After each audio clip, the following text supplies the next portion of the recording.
ఏపీలో రాజకీయ సమీకరణాలు శరవేగంగా మారుతున్నాయని చెప్తాను నేను. ఎందుకంటానంటే కనుక కూటమికి కూటమికి పూర్తి వ్యతిరేకంగా అయితే కనుక క్రైస్తవులు అయితే కనుక మారారు అని చెప్తాను నేను. ఎందుకు చెప్తానంటే కనుక కొన్ని సంఘటనలు ఉన్నాయి. ఆ సంఘటనల ఆధారంగానే నేను చెప్తున్నా. క్రైస్తవులు ముమ్మాటికి కూటమికి వ్యతిరేకంగా మారారు అని అయితే కనుక కొన్ని మీటింగుల ద్వారా కొంతమంది మాట్లాడే మాటల ద్వారా మనకు క్లియర్ కట్గా అర్థమవుతుంది.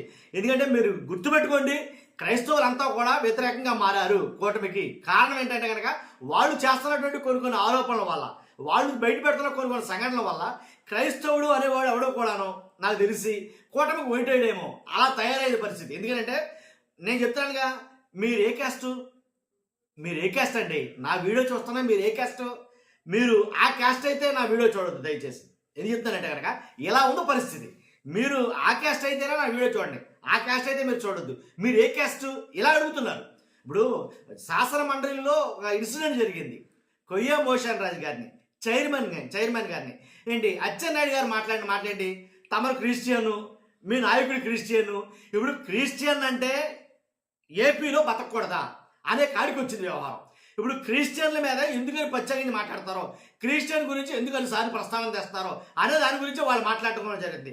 వాళ్ళు ఏర్పాటు చేసుకున్న మీటింగుల్లో మాట్లాడుతున్న మాటలు కానీ ఇంకా చాలా, 1, 2 కాదు. ఒకసారి మోషన్ రాజు గారి గురించి, కొయ్య మోషన్ రాజు గారి గురించి, మండలి చైర్మన్ అయినటువంటి ఆయన గురించి అచ్చెన్నాయుడు గారు ఏమన్నారో ఒకసారి వీడియో పెడతాను చూడండి. చూసిన తర్వాత మాట్లాడుకుందాం, మర్చిపోద్దు. ఎందుకంటే ఈ వీడియో కొంచెం లెంత్ ఉంటుంది, మీరు ఓపిక చేసుకుని చూడాల్సిందే. ఎందుకంటే ఎందుకు క్రైస్తవులు కూటమికి ఓటేయరు అని అన్నానంటే కనుక ఈ చాలా కారణాలు ఉన్నాయి. ఆ కారణాలన్నీ వాస్తవాలకు దగ్గరగా ఉంటాయి. అవి మీరు చూసి చూడాల్సిందే. ఫస్ట్ అయితే లైక్ చేయండి చెప్తాను. ఎందుకంటే రాష్ట్ర ప్రజలందరికీ నిజాలేంటో తెలియాలా. మీ బాధ్యతగా లైక్ చేయండి. మీరు లైక్ చేస్తే ఎక్కువ మందికి ఇన్ఫర్మేషన్ షేర్ అవుతుంది. కొత్తగా మన ఛానల్ చూస్తే పక్కగా సబ్స్క్రైబ్ చేయండి. మీ అమూల్యమైన అభిప్రాయాన్ని కామెంట్ రూపంలో తెలియజేయండి. ముందు కొయ్య మోషన్ రాజు గారి గురించి ఆయన ఏం మాట్లాడారు అది మాట్లాడదాం ఒకసారి. పెట్టండి. తమరు క్రిస్టియను, మీ నాయకుడు క్రిస్టియన్. నేను తప్పు పట్టడం లేదు, తప్పు పట్టకూడదు కూడా, కానీ శాసన మండలిలో మంత్రి గారు బాధ కలుగుతుంది. నేను తీసుకోను, బాధ కలుగుతుంది. వెంకటేశ్వర స్వామి పవిత్రుడే ఇంత దారుణంగా దెబ్బతీస్తున్నారు అధ్యక్ష. మీరు ప్రతిరోజు నన్ను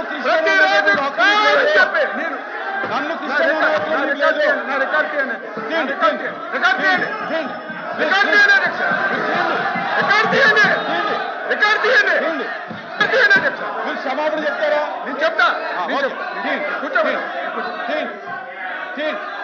కూర్చోండి అరే కూర్చోండి, నేను తీస్తాను. కూర్చో కిందకు దిగాలి. కూర్చోండి,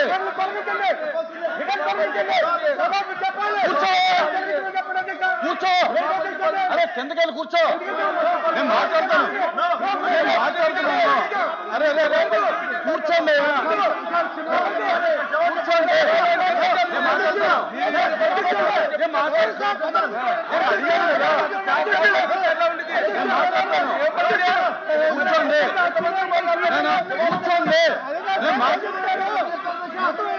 ప్లీజ్ కూర్చోండి, నేను మాట్లాడతాను. కూర్చోండి.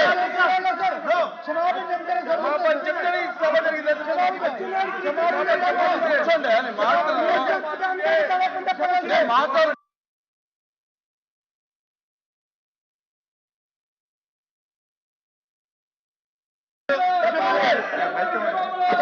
చూశారు కదా, ఇప్పుడు అచ్చెన్నాయుడు గారు మాట్లాడినటువంటి మాట చూశారు కదా.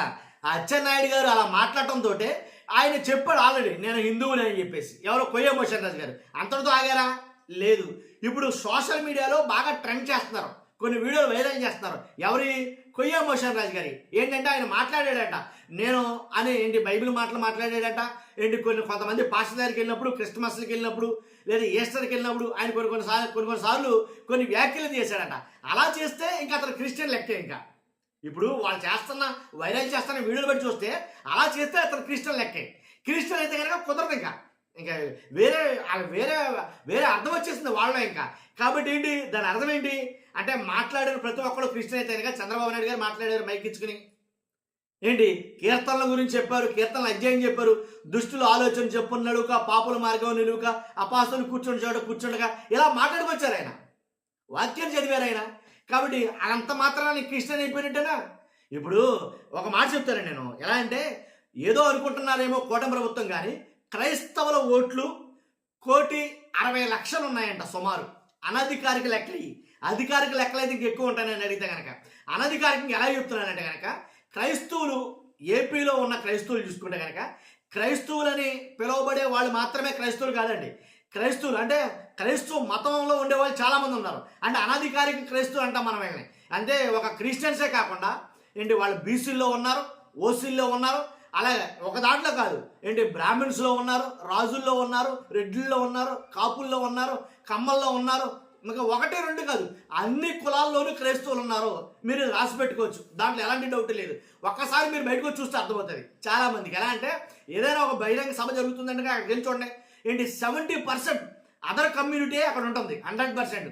దాంట్లో ఎలాంటి డౌట్ లేదు. కాబట్టి వాళ్ళంతా ఎవరు? క్రైస్తవులు కదా. వాళ్ళు క్రైస్తవులు కాకపోయినా సరే వేరే కులస్తులు అయినప్పటికీ క్రైస్తవత్వాన్ని నమ్మినటువంటి వాళ్ళు. కాబట్టి అంటే క్రైస్తవులకి ముప్పు వాటిల్లుతుంది, లేదు క్రైస్తవులు అంటే పడటం లేదు, క్రైస్తవులను దూరం పెడుతున్నారు, క్రైస్తవులను తక్కువ చేస్తున్నారు అని అనిపించినప్పుడు ఏం చేస్తాయి? ఆ ఓట్లన్నీ, ఆ ఓటింగ్ పర్సెంటేజ్ అంతా దూరం అవుతుంది ఆటోమేటిక్గా. ఈ రకంగా కూటమికి పూర్తి వ్యతిరేకంగా మారుతుంది. 1,60,00,000 ఓటింగ్ అంటే సామాన్యమైన విషయం కాదు. ఆంధ్రప్రదేశ్లో వీళ్ళంతా వ్యతిరేకంగా మారుతున్నారు. మీకు ఎగ్జాంపుల్ అంటే వాస్తవం చెప్పడం కోసం, ఇప్పుడు ఒక్కసారి నేను అజయ్ బాబు గారు, పాస్టర్ అజయ్ బాబు గారు అని ఒక ఆయన మాట్లాడతాడు కొన్ని ఒక సందర్భంగా. నేను ఆయన వీడియో పెడతాను, ఆయన మాట్లాడే మాటలు మీరు ఒకసారి వినండి ఎలా ఉంటాయి, దాన్ని బట్టి మీకు అర్థమవుతుంది. ఆ వీడియో పెడతాను. అంటే మీరు నమ్మండి 1,60,00,000 అనధికారిక ఓటింగ్ ఉంది. సుమారు అంటే మీరు నమ్మండి 1,60,00,000 అనధికారిక ఓటింగ్ ఉంది ఆంధ్రాలో క్రిస్టియన్స్ ది. 1,60,00,000 అనధికారిక ఓటింగ్. సర్టిఫికెట్స్ లో చాలా మంది హిందువులుగానే ఉన్నారు, కానీ వాస్తవంగా సుమారు అంటే మీరు నమ్మండి 1,60,00,000 అనధికారిక ఓటింగ్ ఉంది ఆంధ్రాలో క్రిస్టియన్స్ ది. 1,60,00,000 అనధికారిక ఓటింగ్. సర్టిఫికెట్స్ లో చాలా మంది హిందువులుగానే ఉన్నారు, కానీ వాస్తవంగా వాళ్ళు క్రిస్టియన్స్ గా ఉంటారు. చాలా మంది అనుకుంటారు మానవాధికులు మాత్రమే క్రిస్టియన్స్ అనుకుంటారు. అది తప్పండి. బీసీలో క్రిస్టియన్స్ ఉన్నారు, ఎస్టీలో క్రిస్టియన్స్ ఉన్నారు, కమ్మల్లో క్రిస్టియన్స్ ఉన్నారు, రెడ్లలో క్రిస్టియన్స్ ఉన్నారు, వెలమల్లో క్రిస్టియన్స్ ఉన్నారు. రిలీజియన్ పరంగా అనేక కులాల్లో క్రిస్టియన్స్ ఉన్నారు. విన్నాం కదా క్రైస్తవులు అనే పిలువబడేవారు ఎంతమంది, ఎన్ని కులాల్లో ఎన్ని రకాలుగా ఉన్నారండి. కమ్మ, కాపు, వెలమ, శెట్టి, బలిజ, ఏంటి బ్రాహ్మణులు, రాజులు, రెడ్లు, ఇలా ఒక కులంలో కాదు అన్ని కులాల్లోనూ క్రైస్తవులు ఉన్నారు. దాంట్లో ఎలాంటి డౌట్ లేదు. వీళ్ళందరినీ కూటమి ప్రభుత్వం డైరెక్ట్గానే దూరం చేసుకుంటుంది అని చెప్పాలి నేను. ఎందుకంటే కుల ప్రాతిపదికన, మత ప్రాతిపదికన కొన్ని వ్యాఖ్యలు చేస్తున్నారు. ఒకటే ఏంటంటే అచ్చెన్నాయుడు గారు అసలు శాసన మండలిలో ఆ మాట మాట్లాడమే తప్పు. మాట్లాడింది కాకుండా కొన్ని వీడియోలు ఆయన వైరల్ చేస్తారు. ఎవరి మోషన్ రాజు గారి వీడియోలు కొన్ని వైరల్ చేస్తారు. ఆయన మాట్లాడాడంటే ఆ మైకిచ్చుకుని. చంద్రబాబు నాయుడు గారు మాట్లాడారు, పవన్ కళ్యాణ్ గారు మాట్లాడారు, కూటమి నుండి చాలా మంది నాయకులు మాట్లాడతారు. క్రిస్మస్ జరుగుతుందంటే క్రిస్మస్ సందర్భంగా చర్చికి ఆ స్థానిక ఎమ్మెల్యే ఎవరైతే వాళ్ళు మెయిన్ చర్చిలు అయి ఉంటాయో ఆ చర్చికి వెళ్తారు. స్థానిక ఎమ్మెల్యేలు వాళ్ళ కులాలు వేరు కావచ్చు, కానీ వెళ్తారు. ఎందుకని? క్రిస్మస్ సందేశం తెలపడం కోసం, క్రిస్మస్ గ్రీటింగ్స్ ఇవ్వడం కోసం, ఈస్టర్ గ్రీటింగ్స్ ఇవ్వడం కోసం అక్కడికి వెళ్తారు. వెళ్ళినంత మాత్రాన వాళ్ళు క్రైస్తవులు అంటే కనుక అసలు దానంత దౌర్భాగ్యం ఉండదు లేదు. అర్థమైందా? ఈ రకంగా లెక్కేసుకుని కులాల మీద రాజకీయాలు చేయాలనుకుంటే కనుక చాలా ఇబ్బంది అవుతుంది. నాకు తెలిసి చెప్తానుగా 100% క్రైస్తవులు అయితే వ్యతిరేకంగా ఉన్నారు. చాలా వాళ్ళ క్రైస్తవ సమాజపు మీటింగుల్లో మాట్లాడుకునే మాటలు ఇవి. చాలా వీడియోలు బయటకు వస్తున్నాయి. అంతేకాదు ఇప్పుడు పవన్ కళ్యాణ్ గారు మాట్లాడినటువంటి వీడియోలు చాలా చూసాం మనం. పవన్ కళ్యాణ్ గారు ఎప్పుడు మాట్లాడినా అదే హిందువులు కాబట్టి సరిపోయింది, ఈ మాట ఎక్కువ మాట్లాడతారు ఆయన. హిందువులు కాబట్టి సరిపోయింది, అదే క్రైస్తవులు లేకపోతే ముస్లింలు అయితే కనుక ఎలా ఉండేదో పరిస్థితి తెలుసా మీకు? వాళ్ళైతే ఏం చేసేవారు? ఏం చేసేవారు? కత్తులుచ్చుకొచ్చి నరికేస్తారా? క్రైస్తవులు అయితే కత్తులెట్టుకెళ్ళి రోడ్ల మీద తిరిగి నరుగుతారా? లేదు కదా. మరి అలా మాట్లాడితే అంటే ఆ వ్యాఖ్యల ధోరణి ఎలా ఉండబోతుంది? ఇవన్నీ కూడా వాళ్ళకి లేనిపోయింది. ఆ కూటమి నుంచి వాళ్ళని దూరం చేసుకునే సంఘటనలు ఇవన్నీ కూడా. అంటే మన ఊరికి నేను చెప్పట్లా. కాబట్టి జగన్ గారు క్రిస్టియను, కొయ్యే మోషన్ రాజు గారు క్రిస్టియను. ఇప్పుడు కడకి ఎలా అయిపోతుందంటే మీరు ఏముట్లు అనే పరిస్థితి మళ్ళీ వస్తుందేమో. అంత దరిద్రమైనటువంటి దౌర్భాగ్యమైన పరిస్థితిలో తీసుకెళ్ళిపోతున్నారేమో అని అనిపించింది నాకు. శాసన మండలిలో మాట్లాడాల్సిన టాపిక్ ఏంటండి? శాసన మండలాల్లో మాట్లాడాల్సిన టాపిక్లు ఏంటి? అసెంబ్లీలో మాట్లాడాల్సిన అంశాలు ఏంటి? ఈ దరిద్రమైన టాపిక్లేనా, ఇంకా వేరే టాపిక్ లేవా? ఇప్పుడు కోట్ల రూపాయలు వెచ్చించి ఎన్నికలు జరిపించి ఏంటి ఎంతో వ్యయ ప్రయాసాలకు వచ్చి చాలామంది తమ ఓటు హక్కుని వినియోగించుకుంటే ఆ ఓటు హక్కు ద్వారా ఎన్నికైనటువంటి ప్రజాప్రతినిధులు ఎలా ఉండాలా? మీరు ఏమిట్లు అని అడిగేటట్టు ఉండాలా? మీది ఏ కులం అని అడిగేటట్టు ఉండాలా? మీ క్యాస్ట్ ఏంటి అని అడుగుతారా? నిన్ను ఎందుకని అసెంబ్లీకి పంపింది? మిమ్మల్ని ఎందుకైనా శాసన మండలికి పంపింది? కాబట్టి ఇలాగా ఇప్పుడు ఆయన వీడియో పెట్టాను నేను, ఆల్రెడీ మీరు చూశారు మాస్టర్ అజయ్ బాబు అని. ఎలాంటి వీడియోలు ఎలా అంటే కుప్పలు తప్పలుగా ఉన్నాయి. నన్ను అడిగితే కనుక మాట్లాడుతున్నారు ఆల్రెడీ. ఇప్పుడు స్టార్ట్ అయింది వాళ్ళ మాటలో. అంటే ప్రతి చోట కూడా క్రైస్తవుల్ని కించపరుస్తున్నారు, ప్రతి చోట కూడా క్రైస్తవుల్ని తక్కువ చేసి మాట్లాడుతున్నారు. కాబట్టి మనకు అరువుగా ఉండేటటువంటి నాయకుల్ని మనం ఎన్నుకోవాలి అని ఒక అంచనాకు అయితే వచ్చారు. దీన్ని బట్టి మీకు ఏమంత వద్దో లెక్కేసుకోవచ్చు మీరు. కాబట్టి నన్ను అడిగితే కనుక కూటమి ప్రభుత్వం చాలా తప్పే చేస్తుందని చెప్తాను క్రైస్తవుల విషయంలో. మళ్ళీ ఎలాంటి డిబేట్లు, ఎలాంటి చర్చలు లేకపోతే మంచిదిగా. లేదంటే రానున్న రోజుల్లో క్రైస్తవులు మొత్తం గంపకొత్తగా ఏకఛత్రాధిపత్యంగా ఒకరిని నియమించుకుంటారో ఒకరిని ఎన్నుకుంటారో ఆ ఓట్లని బరాబర్ అటు సైడే పడతాయి. ఇంక ఎవరో ఏంటంటే నేను మీకు వివరించి చెప్పనవసరంలా. ఏంటి అన్ని మతాలకి సమానంగా ఉండే వ్యక్తిని ఎన్నుకుంటారు, కులం రాజకీయం చేయలేనటువంటి వ్యక్తుల్ని పార్టీలను ఎన్నుకుంటారు. ఇప్పటివరకు లేవు కదా ఇలాంటి దరిద్రమైన రాజకీయాలు, ఇప్పటివరకు లేవు. వాస్తవంగా అయితే కనుక ఇంతకుముందు లేవు, ఇప్పుడిప్పుడే బాగా ఎక్కువైపోయింది ఇది. కాబట్టి అదండి జరుగుతుంది ఆ ఏపీలో. కాబట్టి ఇంకా 1-2 వీడియోలు ఉన్నాయి, ఎక్కువ పెడతాను. పెట్టిన తర్వాత చూసి మీ అభిప్రాయం తెలియజేయండి. ఓకేనా? Thank you very much.